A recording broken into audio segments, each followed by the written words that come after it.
Welcome, listeners, but take heed. We will say whatever we need to share our knowledge, thoughts, and joy, and even things that do annoy. So join us now, but be aware. We have a tendency to swear. We'll dial it back a little bit. But frankly, we don't give a shit.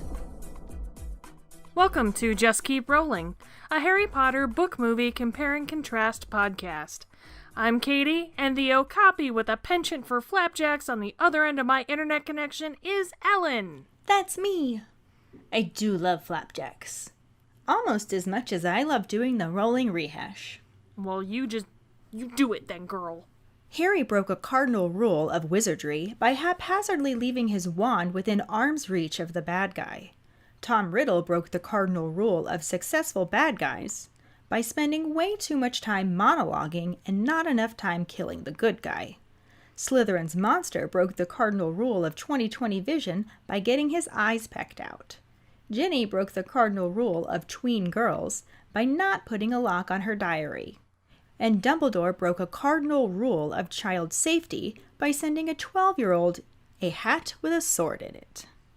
During episode 35, Tommy and the Nope Rope, we had two Potter ponderings.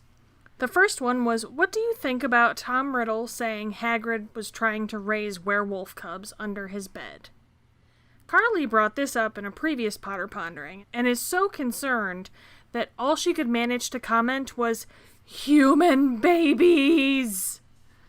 Then she added that she thinks she could see him raising wolf cubs in his room, and Riddle lying about it and manipulating the situation. Since people are so against werewolves belonging as normal citizens, she feels like they wouldn't even question if they were werewolves or just regular wolves, which makes sense. Yeah. Diana said that she thinks Riddle's comment about werewolves is an early symptom of his fanaticism about pureblood. Werewolves are far from pure, and as Hagrid is the dirty half-giant oaf, he obviously would raise werewolves. Quincy thinks it seems like Hagrid was trying to have a werewolf army, or that Riddle is a filthy liar, which, that wouldn't be the first time. Not at all. Or it could have just been a school rumor. How amazing of a story would that have been to have passed around? Dave said he ran across this blurb about what Pottermore has to say about werewolf cubs.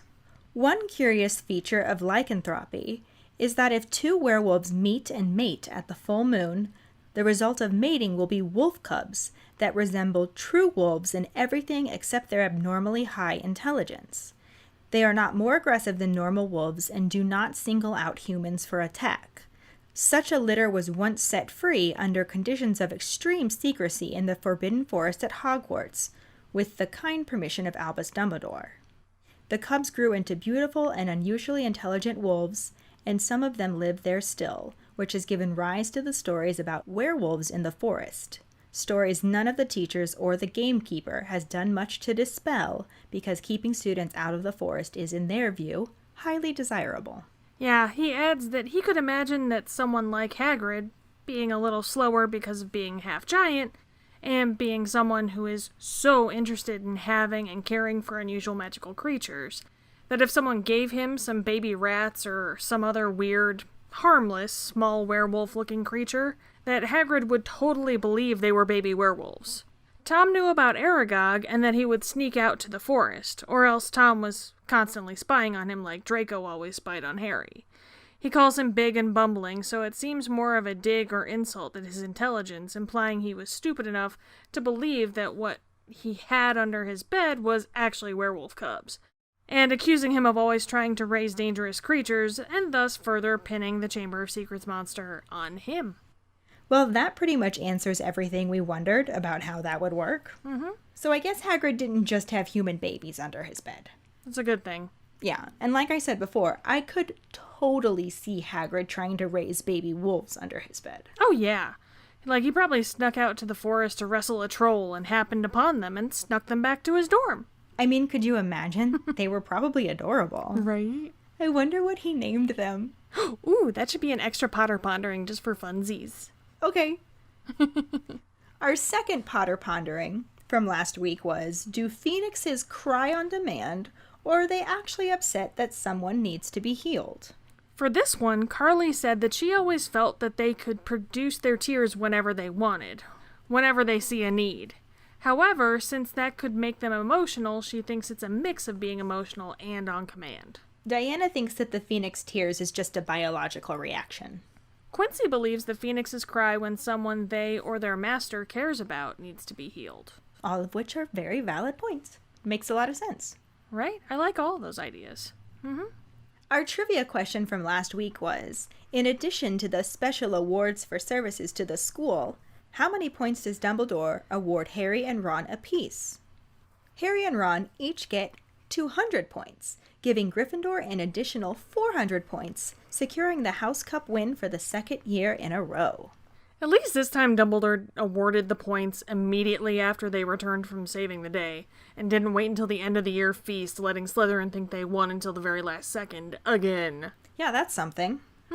Congratulations goes to Dave Garza. He's starting up a streak with 2 weeks in a row now. Nicely done! Well, we are pretty excited to be to this point, so let's just keep rolling into the final chapter of Chamber of Secrets, Chapter 18, Dobby's Reward, and the corresponding film scenes. Chapter 18, Dobby's Reward. Harry, Ron, Ginny, and Lockhart enter Professor McGonagall's office and hear a scream. Mrs. Weasley yells out, "Ginny!" and she and Mr. Weasley jump up and fling themselves on her. Harry notices that Professor Dumbledore is standing next to Professor McGonagall, who is trying to steady her breath. Fawkes swoops down past them and settles on Dumbledore's shoulder, as Mrs. Weasley also grabs a hold of Ron and Harry and asks how they saved her. McGonagall also wants to know, and Harry sets the sorting hat, ruby set sword, and Riddle's diary on her desk. He tells them everything that happened, the disembodied voice, Hermione figuring out it was a basilisk in the pipes, following the spiders, and guessing Moaning Myrtle was the previous victim and the entrance being in her bathroom. Professor McGonagall mentions that they broke 100 school rules in the process, but she really wants to know how they got out alive. He explains about Fawkes' arrival with the hat that gave him the sword, and hesitates because he doesn't want to mention the diary and get Ginny in trouble. Dumbledore speaks up asking how Lord Voldemort managed to enchant Ginny when his sources tell him that he's currently hiding in Albania. Mr. Weasley is shocked to hear you-know-who enchanted Ginny, but Harry is relieved and explains about the diary. Dumbledore says this was brilliant and explains that Voldemort was once called Tom Riddle to the confused Weasleys. He taught him 50 years ago before he disappeared and underwent many dangerous magical transformations and resurfaced as Lord Voldemort. Mrs. Weasley wants to know what Ginny has to do with him, and Ginny wails that she found the diary in one of her books and had been writing in it all year. Mr. Weasley lectures her about never trusting anything that can think for itself if you can't see where it keeps its brain, but Dumbledore says she should go to the hospital wing and will not be punished, as Madame Pomfrey is about to administer the mandrake juice and there has been no lasting harm done. Mr. and Mrs. Weasley lead Ginny out, and Dumbledore asks Professor McGonagall to organize a celebratory feast, leaving him alone with Harry, Ron, and Professor Lockhart. Dumbledore mentions that he had said he would have to expel them if they broke any more school rules, but continues on to say that it goes to show that sometimes even the best of them must eat their words. He gives them each special awards for services to the school and 200 points apiece for Gryffindor. Dumbledore then turns to Lockhart and asks why he's being so modest. Ron explains that Lockhart tried to do a memory charm and it backfired, and Dumbledore asks him to escort Lockhart to the hospital wing as well. He asks Harry to sit down and thanks him for the loyalty he must have shown to him down in the chamber, saying nothing but that could have called Fawkes to him. He brings up Tom Riddle and says that he must have been very interested in him. Harry bursts out that Riddle mentions strange likenesses between them and says that he doesn't think they are alike. He's in Gryffindor. He trails off and then confides in Dumbledore that the Sorting Hat tried to put him in Slytherin, and that everyone thought he was Slytherin's heir since he can speak Parseltongue. Dumbledore explains that Harry can speak Parseltongue because Lord Voldemort can speak Parseltongue. Voldemort transferred some of his own power to Harry the night he gave him that scar. Harry thinks this means he should be in Slytherin, and Dumbledore agrees that he does have many qualities Salazar Slytherin prizes: Parseltongue, resourcefulness, determination, a certain disregard for the rules, but the hat put him in Gryffindor. He thinks Harry knows why. Harry feels defeated, saying it was only because he asked not to go to Slytherin.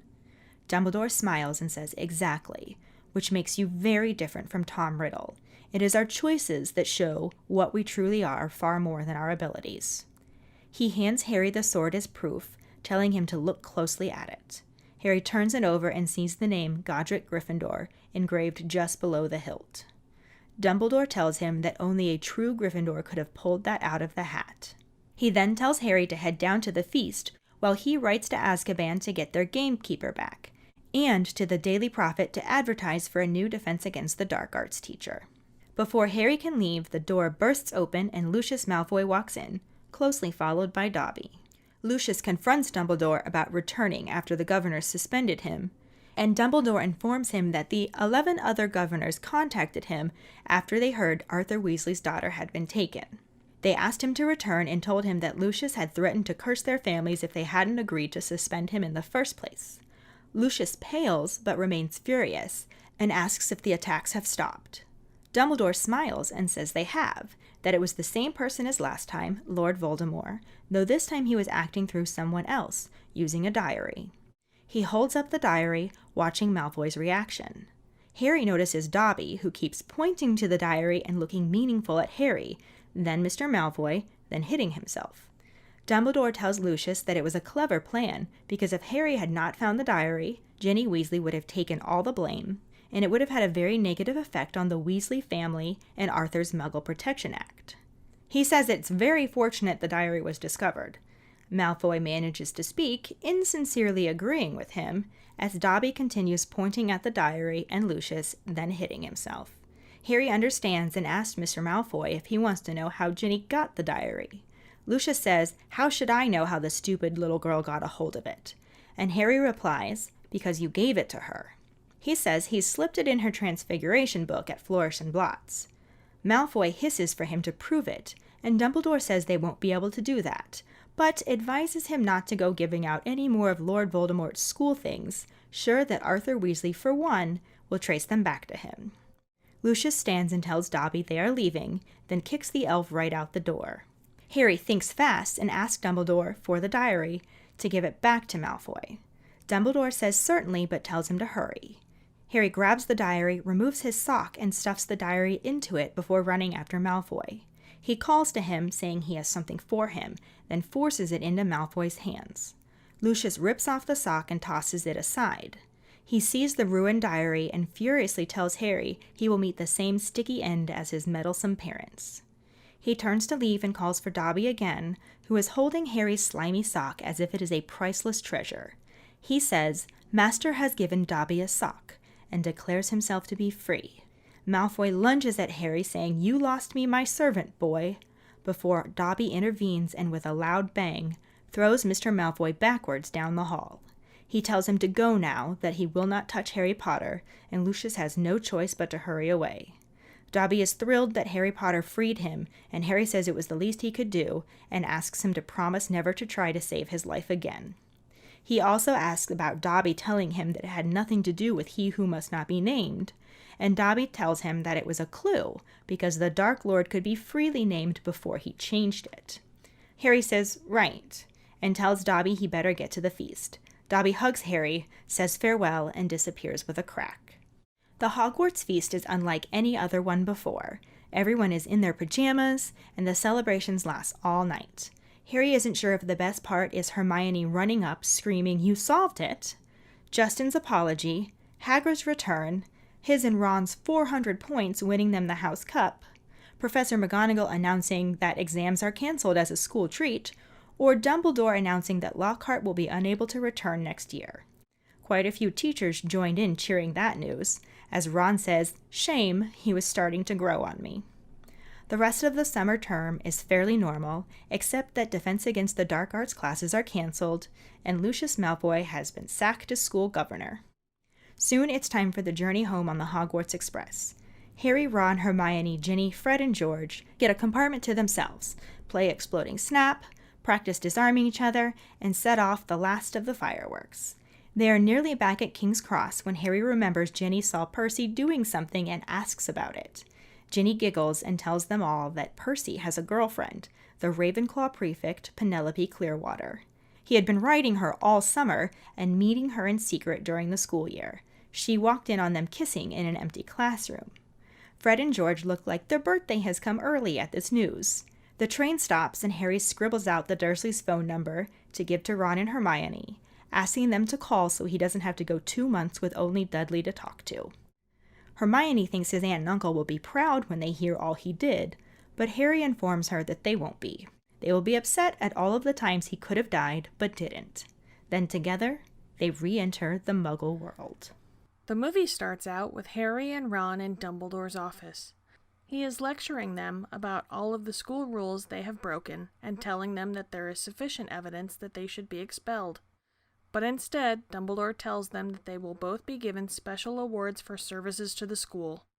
He then dismisses Ron, asking him to have an owl deliver release papers to Azkaban so they can get their gamekeeper back.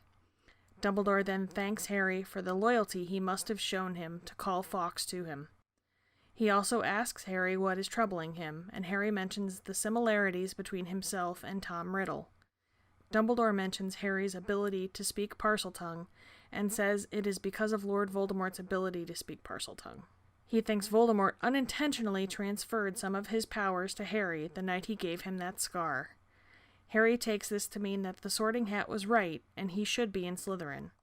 Dumbledore says that he does possess many qualities that Voldemort himself prizes, but the Sorting Hat placed him in Gryffindor because Harry asked to be. Dumbledore says, "It is not our abilities that show what we truly are, it is our choices." He then tells Harry to take a closer look at the sword for proof. Harry picks up the sword and realizes it was Godric Gryffindor's sword. Dumbledore tells him that it would take a true Gryffindor to pull that out of a hat. Lucius Malfoy enters with Dobby at his heels. Harry is surprised to see the house elf and says, "Dobby, so this is your master, the family you serve as the Malfoys." Dobby looks sheepish and scared, and Lucius glares down at him, saying he'll deal with him later. He approaches Dumbledore and addresses the fact that Dumbledore has returned to Hogwarts. Dumbledore explains that the governors asked him to return when they learned that Arthur Weasley's daughter was taken, and several of them were under the impression that Lucius would curse them if they didn't suspend him in the first place. Lucius is outraged by this news and insists that his sole concern is the welfare of the school and, of course, its students. He asks if the culprit was identified and who it was. Dumbledore tells him that it was Voldemort, acting through someone else, using the battered, ink-stained diary which he holds up for Lucius to see, saying fortunately Mr. Potter discovered it. Dobby tugs on Harry's sleeve, and the sight of the diary seems to humble Lucius a bit, but narrows his eyes when Dumbledore goes on to say, "One hopes that no more of Voldemort's old school things should find their way into innocent hands." He says the consequences for the one responsible would be severe, and Lucius says, "Well, let's hope Mr. Potter will always be around to save the day." Harry assures him that he will be, and Lucius makes a dramatic exit, calling for Dobby and kicking him down the stairs. He leaves, and Harry sets down the sword, asking Dumbledore if he can have the diary. Harry runs after Mr. Malfoy and says he has something of his, forcing the diary into his hands. Malfoy sneers and says he doesn't know what he means. Harry says that he thinks he does, because he thinks he slipped the diary into Ginny Weasley's cauldron that day in Diagon Alley. Lucius snarls at him to prove it, and shoves the diary towards Dobby. He turns to walk away and says, "Come, Dobby." Harry tells Dobby to open the diary, and he does, to find a sock. Dobby says, "Master has given Dobby a sock. Dobby is free." Lucius tries to deny this, but sees the sock and Harry's bare ankle. He yells that Harry lost him his servant, pulls out his wand and begins to say Avada Kedavra, before Dobby cuts him off, telling him that he will not harm Harry Potter, and sends him flying backwards down the corridor. He gets up and tells Harry that his parents were meddlesome fools too, and one day he will meet the same sticky end, then turns and stalks off.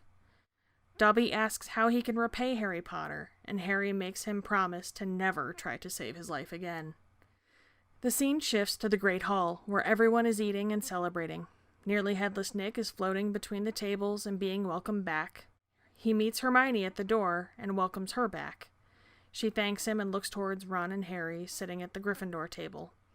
Neville sees her first and points her out. Harry and Ron both lean back to look toward her and get up to greet her. She runs right into Harry's arms and hugs him, then starts to hug Ron, but hesitates and shakes his hand instead as he welcomes her back. She says it's good to be back and congratulates them for solving it. Harry says they couldn't have done it without her. McGonagall taps her glass and calls for everyone's attention. Dumbledore stands and asks for a round of applause for Professor Sprout and Madame Pomfrey for successfully making and administering the mandrake juice. Everyone claps except for Malfoy, Crabbe, and Goyle. Dumbledore then goes on to cancel exams as a school treat. This time everyone but Hermione claps and cheers. Dumbledore sits back down and the great hall doors open, revealing Hagrid, who says sorry he's late. The owl who delivered his release papers got all lost and confused. Some ruddy bird called Errol. Ron looks at Dumbledore embarrassed, but Dumbledore just nods at him. Hagrid walks into the Great Hall and stops at Harry, Ron, and Hermione, telling them if it weren't for them, he'd still be you-know-where. He thanks them, and Harry says, "There's no Hogwarts without you, Hagrid." Dumbledore and McGonagall stand and clap, and soon everyone else joins in, except, once again, Malfoy, Crabbe, and Goyle. As everyone surrounds Hagrid, the camera pans out the window and over the castle before fading to black. The end. There were actually quite a few differences between the conclusion of the book and the movie, though it still ultimately gets the same sentiments across. In the book, Harry, Ron, Ginny, and Lockhart enter Professor McGonagall's office and immediately hear a scream. Mrs. Weasley jumps up and flings herself at Ginny, closely followed by Mr. Weasley. McGonagall is clutching her chest and gasping as Dumbledore just stands by the mantel smiling. Oh yeah, it's completely different in the movie. For one thing, it's just Harry and Ron, and they're in Dumbledore's office, not McGonagall's. No Mr. and Mrs. Weasley, no McGonagall, and no Lockhart or Ginny. Yeah, the movie completely omits Mrs. Weasley asking how they saved Ginny, and Harry explaining how they figured everything out, as well as Professor McGonagall telling them that they broke 100 school rules, and wondering how they got out of there alive. The movie doesn't give that explanation at all, but since we just watched it all happen, I guess the sum-up wasn't really necessary. Yeah, the sum-up is definitely more of a book thing, tying all of the loose ends together. Harry explains how Fawkes showed up with the sorting hat and how that gave him the sword. He hesitates at this point because he's worried about mentioning the diary and getting Ginny in trouble. But Dumbledore interjects and flat out asks how Voldemort managed to enchant Ginny when his sources tell him that he's currently hiding in Albania. Which, I mean, side note, those are some damn good sources. Like, I wonder who he's referring to at this point, because I don't think it was common knowledge that that was where he fled to, no? There's our Potter pondering. That's a great question. I know, right? But while Mr. Weasley is freaking out that Lord Voldemort enchanted Ginny, Harry holds up the diary and explains how it worked. Dumbledore calls it brilliant and refers to Riddle as Hogwarts' most brilliant student, then explains to the confused Weasleys that very few people knew Voldemort was once called Tom Riddle, before he went through many dangerous magical transformations and resurfaced as Lord Voldemort. Then Mrs. Weasley wants to know what that has to do with Ginny, and she cries that she'd been writing in his diary all year. I really wish they had left this part in. Like, I love it when Arthur scolds her and tells her, "Never trust anything that can think for itself if you can't see where it keeps its brain." It's such great, like, magical fatherly advice, you know? Yeah. Plus, it's also where we learn how Ginny came by the diary, when she explains that she didn't know she just found it inside one of her books her mom got her. It brings it full circle back to the fact that she had almost left it at home when they were leaving for Hogwarts, and they had to turn around to go back and get it. Which obviously would have made for a completely different story if they hadn't. Seriously. Much shorter book, too. Harry went to Hogwarts, the end? Pretty much, yeah. Yeah. The book also has Dumbledore say that no lasting damage was done, that the mandrake juice is about to be administered, and Ginny wasn't going to be punished. Mr. and Mrs. Weasley take her to the hospital wing. Then Dumbledore tells McGonagall to go plan a celebratory feast, and she heads out, saying she will leave him to deal with Potter and Weasley, which is a total gulp moment for Harry and Ron. This is also basically where the movie starts. The scene starts out with Dumbledore telling Harry and Ron that they broke a bunch of school rules, like they already knew, and there was sufficient evidence for them to be expelled, which I gotta say is a totally dick move. Yeah, the book has him remind them that he had said that he told them he would have to expel them if they broke any more school rules. But then he goes on to say that it shows that the best of them must sometimes eat their words, and tells them they will both receive special awards for services to the school and 200 points apiece. Which was our trivia question. Though he doesn't give them points in the movie. He just lets the threat of expulsion hang for a second, and then tells them that they will receive special awards for services to the school. But am I the only one who sees it as weird that Dumbledore gave Harry and Ron the same award that was given to Tom Riddle when he caught, I'm using air quotes there, caught Hagrid? I'm just saying, maybe it's time to retire that particular one? Rename it something else? Or at the very least, ungive it to Tom Riddle in a grand and revealing ceremony about what a dick he actually was. Right? Exactly. And while they're at it, they should also make it extremely clear that Hagrid's name has been cleared. Mm-hmm. And let him go back to Hogwarts so he can be allowed to do magic. Yes! Yes! Yes! Hagrid deserves so much better. So much better. Makes me angry that they didn't do any of these things. Yeah. At this point in the book, Dumbledore addresses Lockhart, asking why he's being so quiet and wondering about the extremely out-of-character modesty. Ron explains that Professor Lockhart lost his memory when he tried to do a memory charm that backfired. This part would have been amazing to see. I love how Lockhart is shocked to hear that he's a professor and calls himself hopeless.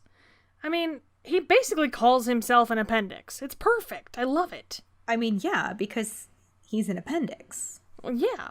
Plus, there is the line where Dumbledore says Gilderoy was impaled upon by his own sword, and he just says that he doesn't have a sword, but gestures to Harry and says, "That boy does, he'll lend you one." Such an appendix. Oh my god. Dumbledore then asks Ron to escort Lockhart to the hospital wing as well, and asks for a few more words with Harry. In the movie, Dumbledore has Ron go send an owl to Azkaban with release papers for Hagrid. In both, he thanks Harry for the loyalty he must have shown him, since that was the only thing that could have called Fawkes to him, obviously. In the book, Harry grins awkwardly, and Dumbledore changes the subject a bit, basically asking what it was like to meet Tom Riddle. In the movie, Dumbledore says, "I sense that something is troubling you, Harry. Well, let's see. Now, aside from the fact that I've been branded a psycho all year, and I've had to escape and or kill giant fuck-off spiders and a big-ass venomous nope rope, only to be saved from certain death by a semi-sentient car and a crybaby bird with a spontaneous combustion problem, respectively, let's also add in the fact that the guy who fucking murdered my parents and tried to murder me when I was a baby just doubled down by trying to murder me, for the third time I might add, and my best friend's sister. I brought her, her brother, and the useless piece of shit you hired to teach one of the most important classes all back up out of the chamber y'all have been searching for 50 goddamn years, just so you could sit me in your office and make me sweat about being expelled, when really you're giving me some bullshit award and a pat on the back? Nah, I'm good." Do you feel better now? A little. That felt really nice. In the book, Harry tells Dumbledore that Riddle said there were strange likenesses, and Dumbledore asks him what he thinks is such a therapist move. And what do you think about that? How does that make you feel? Right? Harry, who is obviously worried that they are alike, loudly insists that they aren't, citing that he's in Gryffindor, before he trails off, still worrying about how the Sorting Hat had told him he would have done well in Slytherin. And that everyone thought he was Slytherin's heir for a while, since he can speak Parseltongue. The movie sets it up more as Harry outlining the similarities between them, since he and Riddle never had that part of the conversation in the film. Harry uses speaking Parseltongue as an example of a similarity. In both, Dumbledore explains that Voldemort unintentionally transferred some of his own powers to Harry when he tried to kill him the first time. Yes, and then Harry says, oh so smartly, Voldemort transferred some of his powers to me. Like, did I stutter, Harry? No. I mean, that would be a weird thing to find out. Yeah, I guess, but geez. Come on, kid. Get with the program. Weird shit happens to you all the time. This is not the first time. That is facts. Mm-hmm. In both, Harry figures that this means he must actually belong in Slytherin. The Sorting Hat could see Slytherin's power inside him, but still put him in Gryffindor. In the book, Dumbledore tells Harry that while he does have many of the qualities Salazar Slytherin prized in his hand-picked students, Parseltongue, resourcefulness, determination, a certain disregard for the rules, but still placed him in Gryffindor. In the movie, he said something pretty similar, though he said qualities that Voldemort himself prizes. But Harry was placed in Gryffindor because he asked to be. In both, he says a variation of, "It is our choices that show what we are, far more than our abilities." In the book, Harry is a little stunned by this, so Dumbledore offers him the sword as proof, telling him to look more closely at it. Yeah, in the movie, for the record, Harry grabs it by the blade. Like, good call, Harry. Grab the sword from Dumbledore by the sharp, bloody end. Obviously, he wasn't meant to be in Ravenclaw. No one ever thought he was. No. But in both, he reads Godric Gryffindor, engraved just below the hilt, and Dumbledore tells him that only a true Gryffindor could have pulled that out of the hat. In the book, he also tells Harry that what he needs is some food and sleep and suggests he goes down to the feast, while he writes Azkaban to get Hagrid back, and pens an advertisement to the Daily Prophet for a new Defense Against the Dark Arts teacher. Harry gets up to leave and is nearly knocked backwards as Lucius Malfoy throws open the door and enters. In the movie, Harry is still holding the sword by Dumbledore's desk when Lucius enters, though in both he is closely followed by Dobby. The book says Dobby was following after him with a rag, apparently having been in the process of polishing his shoes when they left. Lucius is also described as looking pretty disheveled, so they must have left in a hurry. In the movie, he's just as sleek as usual. Harry sees Dobby and totally outs him, saying, "Dobby, so this is your master, the family you serve as the Malfoys." And Lucius looks at him and tells him he'll deal with him later, like, "I'm not robbing a bank with you, Harry, Jesus Christ." No poker face at all. No. Poor Dobby. Mm-hmm. In the book, Harry doesn't call him out. It just goes right into Lucius confronting Dumbledore for returning after the school governors suspended him. He says that in the movie, too, and in both, Dumbledore tells him the governors contacted him after they heard Arthur Weasley's daughter was taken. Several were under the impression that Lucius threatened to curse their families if they didn't agree to suspend him in the first place. I wonder if Lucius just flat out threatened them, or if he tried to do it subtly for plausible deniability. I wonder if Lucius just brings dramatic lighting with him everywhere he goes. Because he is seriously the only one in Dumbledore's office with any shadows on him. Probably. Come on. In both, Lucius wants to know if they caught the culprit and asks who it was after Dumbledore says they have. Dumbledore tells him that it was the same person who opened it last time, but this time, Lord Voldemort was acting through someone else using the diary. Dobby starts playing charades at this point when Dumbledore holds up the diary trying to get Harry to connect the dots. But the movie and the book differ a little bit here. The movie needs to give Harry another super sassy moment that wasn't in the book, obviously. Yeah, in the book, Harry doesn't even get Dobby's charades immediately. Dumbledore goes on talking, saying it was fortunate that Harry and Ron found the diary, or there wouldn't have been any way to prove that Jenny wasn't acting of her own free will. He said to imagine the effect that would have had on the Weasley family in Arthur's Muggle Protection Act, so it was very fortunate indeed. Dobby is still in the background, pointing to the diary, then to Lucius, then punching himself in the head, and Harry finally gets it. Poor Dobby. I wonder how many times he had to hit himself before Harry finally figured it out. Seriously, he apparently then starts twisting his ears as Harry accuses Mr. Malfoy of slipping the diary inside Jenny's Transfiguration book at Flourish and Blots. Lucius snarls for him to prove it. The movie has Harry say something similar, but it's after this scene, not during it. Dumbledore tells Lucius, "One hopes that no more of Lord Voldemort's old school things should find their way into innocent hands." He says the consequences for the one responsible would be severe, and Lucius says, "Well, let's hope Mr. Potter will always be around to save the day." This is Harry's pretty serious sass moment right here, when he says, "Don't worry, I will be." And Dumbledore has the best shit-eating grin when Harry just owns Lucius. He really does. He really does. The best. Supposedly, this exchange was completely improvised. Jason Isaacs didn't originally have a response to Dumbledore after he tells him the consequences would be severe, so he improvised the line, hoping Mr. Potter will always be around to save the day. And without missing a beat, Daniel Radcliffe just says, he just looks him right in the eye and says, "Don't worry, I will be." I love that. It's so cute. I don't know. I wish I had words. It's even more powerful knowing that this 12-year-old was just like, bam, improv you, bitch. Yeah. Take that, sucker. The book doesn't let Harry be sassy like this towards Mr. Malfoy, though. However, Dumbledore gets to give a little bit of sass. It's nothing like Harry's line, but he cheerfully tells Lucius that no one will be able to prove that he gave Ginny the diary, but also advises him not to go giving out any more of Lord Voldemort's old school things, and tells him that if any more find their way into innocent hands, Arthur Weasley, for one, will make sure it's traced back to him. At this point in both, Lucius is ready to go and acts like an absolute Nazi von douchebag, kicking Dobby right out the door. In the movie, Harry sets down the sword and asks Dumbledore if he can have the diary before running after him.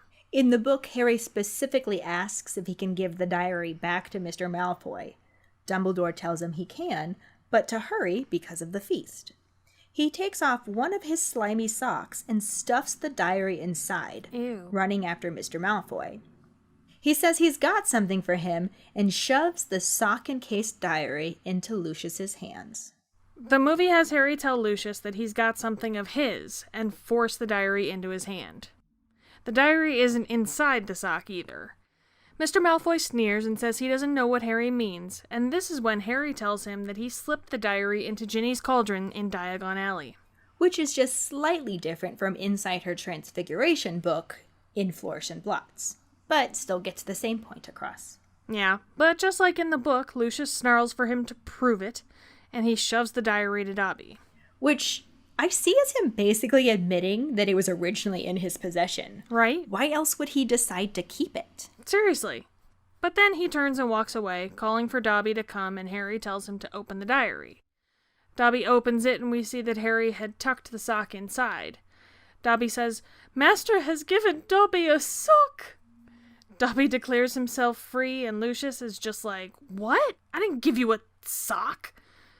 But Harry lifts his pant leg to show his bare ankle. Ooh. In the book, Lucius rips the sock off the diary and tosses it aside, where it is caught by Dobby.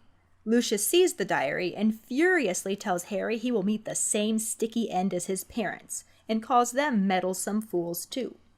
He calls for Dobby, who is just standing there, looking at the sock like it's a priceless treasure. He says, "Master has given Dobby a sock." And Lucius makes him repeat it. "What's that? What did you say?" "Got a sock. Master threw it and Dobby caught it." Dobby is free. Though I honestly don't see how inadvertently tossing a house elf an article of clothing would actually free him. Like, does that mean that they can't have the elves do laundry? Well, I mean, they're using house elves as slaves. I don't think they're picking up the laundry basket of clothes and handing it directly to them to do laundry. I would imagine that it's just expected that they will pick up the clothes off the floor or from the basket and do the laundry, as long as the clothing doesn't pass directly from the owner's hands to the elf. Well, but like, what if they get home and toss their cloak aside and the house elf runs to catch it? Like, it seems like there are a lot of ways to accidentally free an elf. Well, I don't see Lucius as being the type to throw his cloak aside. It seems far more likely that his wife would be expected to help him remove it and hang it up for him. This still seems like a plot hole to me. Like, Hermione was knitting all those hats and leaving them for the elves to pick up to free them. I don't think that would have actually freed them, though, since they weren't handed to them. And I was always under the impression that it was just a stupid plot of a teenager, and the house elves were more insulted by them than they were worried about being set free when they didn't want to be. I guess that's a good point. I don't know. I still think it's a little odd. I'm just like, and elves can appear anywhere, so, like, what if Lucius was taking off his socks one day after a hard day and threw them, and Dobby just popped out out of nowhere and caught the damn sock then? I wonder if there's something in the elves' binding magic that prevents them from being able to do something like that was overridden by the fact that Harry instigated this situation, not Dobby. Yeah, but Lucius was still the one to throw the sock. Right, but Dobby didn't organize being freed from it. It's not like Dobby tried to catch it, it just happened. But Dobby, but he still caught it. Not if there's some kind of weird magic that says I can't catch clothing. Well, I know, I'm not saying that the magic is that they can't catch clothing. I'm saying that the magic is they can't intentionally go catch clothing that's been cast aside. They can't plan to go do that. This wasn't a plan on Dobby's part. Because magic works in weird ways. Dobby was like an unwilling, I don't want to say victim, but he was like unknowingly freed in that moment. Yeah, I mean, I know he was unknowingly freed, but still, it just... I don't think that the binding on them would allow them to plot their freedom like that. I don't know. I think it's weird. I think it's a plot hole. I don't like it. Yeah, but let's just keep rolling. Fine. In both, Lucius is seriously pissed that Harry lost him his servant. In the book, he lunges at Harry, and Dobby uses elf magic to throw him backwards. He tells him to go and that he will not touch Harry Potter. Movie Lucius comes across significantly more pissed, as instead of lunging at him, he starts to cast Avada Kedavra on him. Yeah, that's like out of his mind mad. What if he actually succeeded in casting it and killed Harry? Wouldn't have had any more books. Like, he would have had some serious splaining to do. Luckily, he cast spells like a bitch and gave Dobby plenty of time to cut off the spell, and also throw him backwards down the corridor, saying, "You will not harm Harry Potter!" It was very satisfying to see Nazi von Douchebag the First go ass over apple cart, just like his son. It really was. And Dobby's little head nod after he knocks Lucius down is just so adorable. I love him. I love him too. He's so cute. In the movie, Lucius stands up and says a similar line to previously in the book, calling his parents meddlesome fools too, and telling him that he will meet the same sticky end. In both, Dobby is extremely grateful Harry freed him, and Harry tells him to promise never to save his life again. And Harry asks him about when he told him that all this didn't have anything to do with He Who Must Not Be Named. Dobby told him that it was a clue, because before the Dark Lord changed his name, it could be freely spoken. Great clue, Dobby. Obviously, the movie couldn't include this since he never gave that clue in the film. Right. But then Harry says he better get off to the feast. Dobby gives him a big hug and disappears with a crack. The movie just transitions straight to the feast, where Nearly Headless Nick is gliding down the aisle, being greeted and welcomed back. He makes it to the entrance as Hermione is coming in. Neville points her out, and Harry and Ron lean back to get a better look. I love the visual of this part. It was so cute. How Ron leans back and then Harry pops out behind him, leaning back further. Oh, yeah.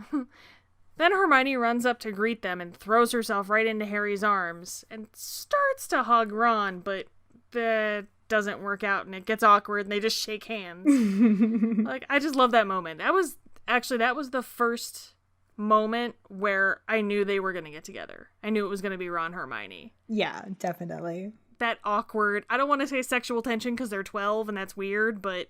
Oh, that was totally a cooties moment. Yeah, I just loved it. But then in true Hermione fashion, she says, "I can't believe you solved it."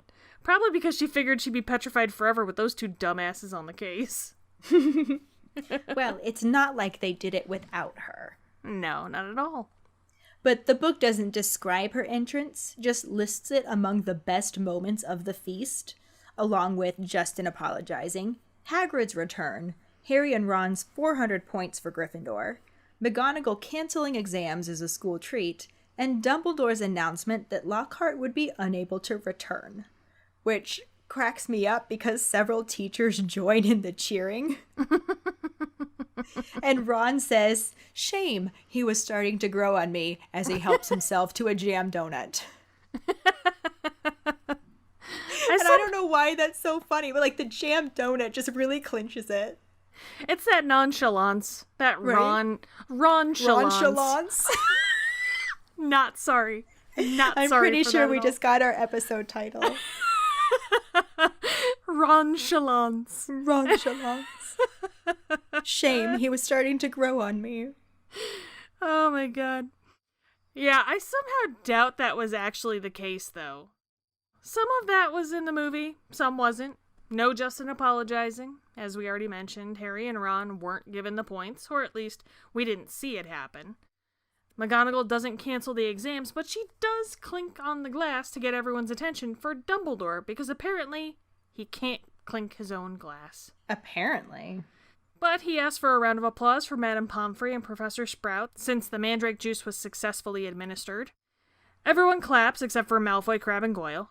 Then he announces that the exams have been cancelled as a school treat, and everyone claps and cheers, this time except Hermione, who looks just devastated. I don't know why there's no way she would have been prepared for them.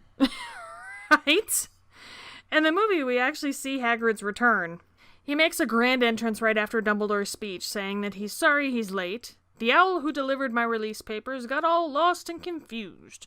Some ruddy bird called Errol. Which did not happen in the book since Ron didn't send the release papers.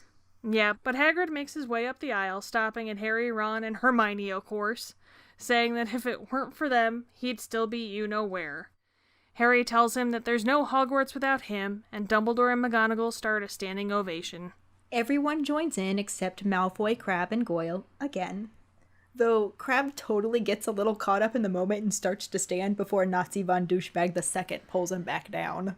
My favorite part is when we see, like, little Ickle Nevillekins and his big old buck teeth. Because he totally had Hermione's teeth. Oh, totally. But I feel like Hermione took everybody else's stuff, so someone should take hers, apparently. But this is where the movie ends. Everyone surrounds Hagrid, and the camera pans out the window and over the castle before fading to black. As usual, the book goes on just a bit further and actually ends the term and shows their journey back to the Muggle world.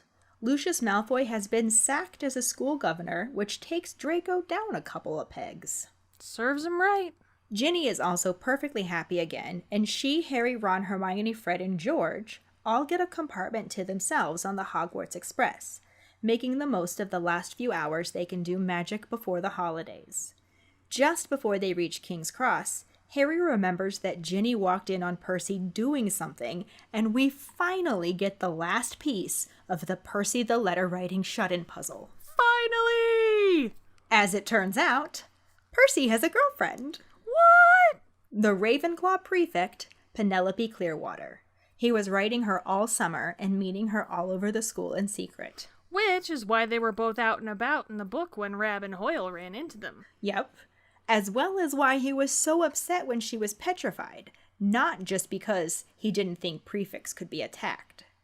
But Ginny walked in on them kissing in an empty classroom, and Fred and George are thrilled to learn this about their brother. I love that Ginny asks that they won't tease him, and they're both like, well, wouldn't dream of it. Definitely not. Sure you won't, guys. Yeah, I don't believe you. No. But they all get off the train, and Harry writes down the Dursleys' phone number for Ron and Hermione, wanting someone else to talk to aside from Dudley all summer.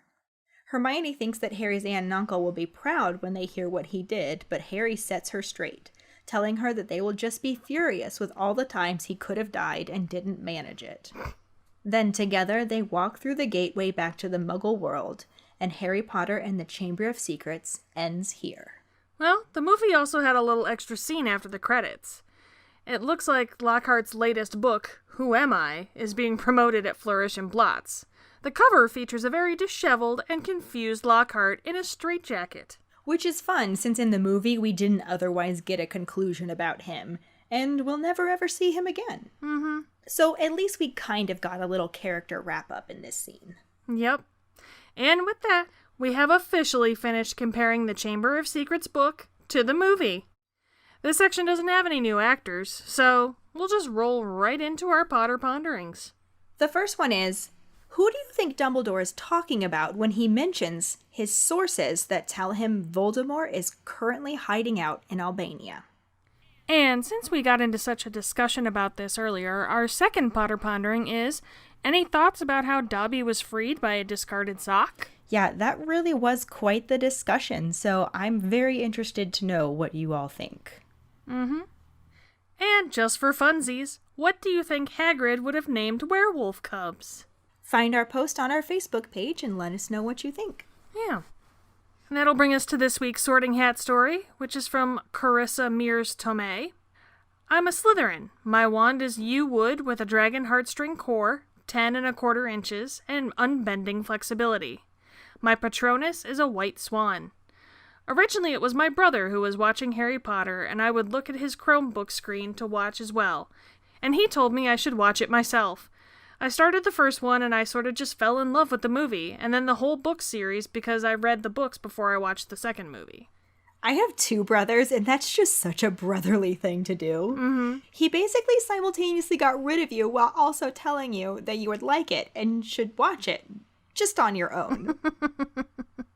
Thank you for sharing your story, Carissa. And if any of you other keepers out there listening would like us to read your Sorting Hat story on a future episode, you can email it to us at justkeeprolling@gmail.com. Let us know your house, wand, the wood, core, and length, how you got into Harry Potter, and anything else that you might want to share with us. Definitely. And this will bring us to this week's trivia question. The US version of the Chamber of Secrets makes reference to Percy's sweater vest. What is it called in the British version? The prize for the first one who responds with a correct answer and the code word #prefect badge will get a Bitch is a Witch, Motherfucker's a Wizard, a Just Keep Rolling, a That's Not How It Happened in the Book, That's Not How It Happened in the Movie, or a Pride sticker. Another way you can get a sticker is to rate and review us. If you are an Apple person, you can do it through the Apple Podcast or iTunes app. If you don't have Apple, you can write a recommendation on our Facebook page. Then email us at justkeeprolling@gmail.com to let us know you did, and we will get back to you to figure out which sticker you want and where to send it. Don't forget to find us and follow us on Facebook at JKR Podcast and Twitter and Instagram at Just Keep Rolling. Following us on Podbean at justkeeprolling.podbean.com will get you the episode as early as possible and give you a leg up in answering the trivia question. If you would like to support us as a patron for extra perks, you can go to patreon.com/justkeeprolling. As always, any support you can give is greatly appreciated. You can also go to our website at justkeeprolling.com to check out our Just Keep Rolling and Harry Potter related merchandise for sale, including our Equality line that we will donate the proceeds from to the Trevor Project and the NAACP Legal Defense and Educational Fund. And with that, we have officially finished Harry Potter and the Chamber of Secrets. Well, sort of. Join us next Friday when we talk about the differences between the American version and the British version of Chamber of Secrets, as well as share our favorite moments from the episodes covering the second story, and then we will be officially finished. Thanks for listening. We hope you hear us again. I'm Katie. I'm Ellen. Until the next time, just keep rolling.